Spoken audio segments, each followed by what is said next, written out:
میرا نام ساریہ سنبل بنت مفتی عبدالرحمن القادری ہے. میں مکتب مدرسہ تحفیظ القرآن کی ایک ادنا طالبہ ہوں. میں ایک خوبصورت پیغام کی خدمت میں حاضر ہوں. بغور سماعت فرمائیں اور اپنی دعاؤں سے نوازیں.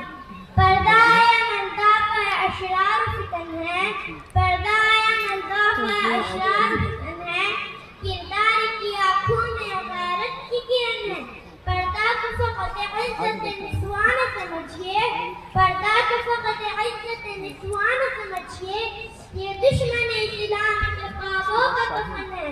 محترم سامعین، معزز حاضرین، پردہ نشین خواتین، پردہ ہم بیٹیوں کا سب سے قیمتی زیور ہے، عظمت و وقار کی علامت ہے، عفت و پاک دامنی کی نشانی ہے، عزت و ناموس کی حفاظت کا ذریعہ ہے. بے حیائی، بد نگاہی اور اخلاق گندگی دور کرنے کا منفوذ ہتھیار ہے.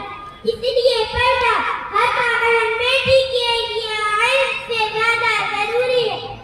اگر پردہ کے نام پر علم چھین لیا جائے تو جہالت نسلوں میں سفر کرے گی. اگر علم کے نام پر پردہ چھین لیا جائے تو بے حیائی نسلوں میں سفر کرے گی. اس لیے میں کہتی ہوں، شباب اچھا نہیں لگتا، کباب اچھا نہیں لگتا، شباب اچھا نہیں لگتا، کباب اچھا نہیں لگتا، گلی کوچوں نہیں بکھرا، گلاب اچھا نہیں لگتا، سبق